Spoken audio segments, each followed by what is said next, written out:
প্রচন্ড শীতের রাত। উনি মাগরিবের নামাজ, এশারের নামাজ পড়ে একটা মসজিদে শুয়ে পড়লেন, আর শুয়ে শুয়ে হাদিস পড়তেছেন। কি পড়তেছেন? কথা বলেন। আর মনে মনে ভাবলেন রাতটা মসজিদে কাটায় দেই, ফজরের নামাজ পড়ে আবার বেরোবো। কিন্তু দারোয়ান এসে বলে মসজিদে থাকতে পারবেন না, ওঠেন। দারোয়ান আছে না, কথা কন। আহমদ ইবনে হাম্বল বললেন আমি শুধু রাতটা থাকতে চাই, আমি তো ফজরেরও মুসল্লি, ফজর নামাজ পড়বো তো এই মসজিদে, আমার থাকতে দাও। দারোয়ান তো দেয় না, কেন? মসজিদে থাকার জায়গা না, যান মিয়া।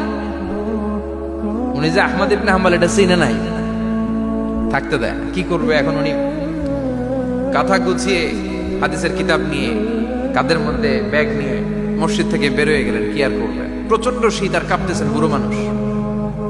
পথিমধ্যে দেখলেন বাজার।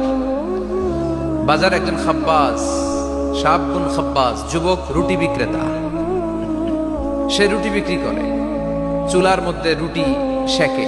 সে যে সালাম দিল আসসালামু আলাইকুম, যুবক বলে ওয়ালাইকুম আসসালাম।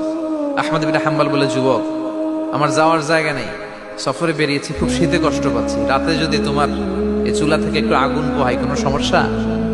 যুবক বলে না না সমস্যা না, আহলান ওয়া সাহলান, ঘোষ আমদে, আসেন আসেন, আপনি আগুন পোহাইলে আমার সমস্যা কি?